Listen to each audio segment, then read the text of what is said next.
Charmaine movies, Johnson, American Black Idol. Excellence You're Society. like friggin', All over the place. you're like Ryan Seacrest. I don't know how you do it. All right, guys, thank you so much for stopping to talk with us today. I watched the movie, and it moved me in a really, really completely different way because it really does acknowledge the fact that homelessness can happen to anybody, and it can happen really quickly. What I liked about your stories, they kind of parallel each other. Ashanti, you played a homeless veteran who struggled with cancer and addiction, and you were a successful businessman at one point, but you suffered with addiction that led you to homelessness. So. For anybody watching, what is the biggest takeaway that you wanted them to take away from the movie? I think it's important for people not to judge. And like you said, to understand this could happen to anyone, to be more compassionate and recognize the homelessness and displacement as human beings. You know what I mean? Like, as you said, it can happen in a blink of an eye. You can be doing everything right in life. You know, I'm paying my bills. I'm dropping my kids off. I'm cooking dinner. You fall behind, and your whole life can change in an instant. And it's not necessarily your own fault. You know, so I think it's important, and I want people to take away to just be more compassionate, have empathy. You know what I mean? And show a little bit more love. You never know how that can brighten up someone's day. I love that. What about you? Along the lines of Ashanti, I think people need to have more awareness and more compassion. We have to start framing it as a mental health crisis, not a homeless crisis. We have to understand that we are one of the most powerful, affluent countries in the history of mankind, and we have the resources. There's many, many programs in the country right now, in Fort Smith, in Austin, in San Antonio, in Pinellas, at Johns Hopkins, in New York with veterans, like your character, that are doing incredibly powerful work and making a huge difference. The success rate is almost unbelievable with some of these programs, like 60, 65, 70% success rate, getting people back on their feet, independent, self-sufficient, on their own. They have a job, they're making money, they're paying their bills, they're back in the flow of mainstream society. But it's comprehensive 360 care that's going to require. It's not like you take somebody off the streets. They need care for mental health issues. They need care for addiction issues, and they need sustained care. They're not going to just jump back on their feet in a week. It's going to take months.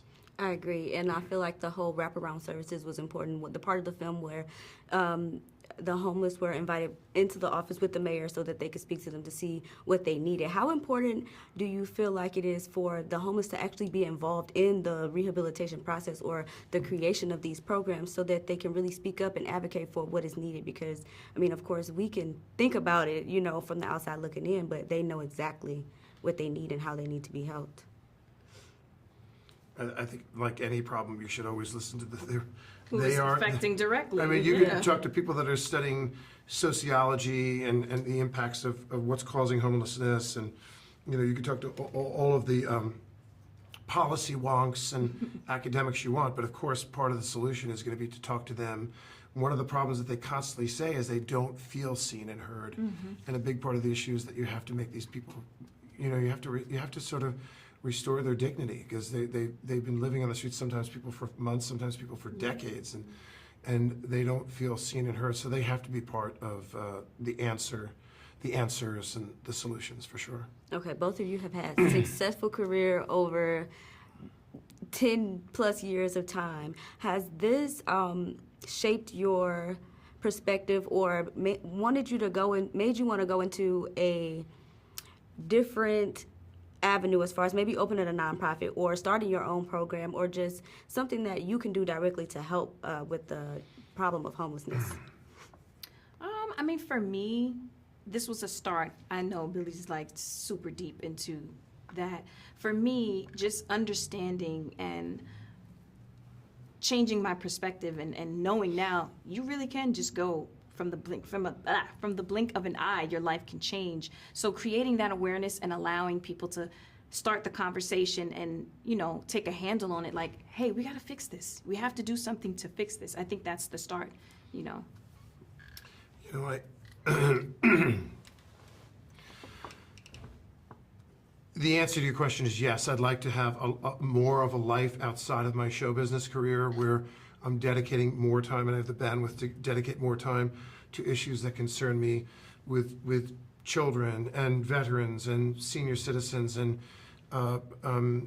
people that are incarcerated, yeah, I would like to do that. But having said that, we have people in Hollywood don't have to wield their celebrity as an activist if they don't want to. I totally respect that they make that choice to not do that.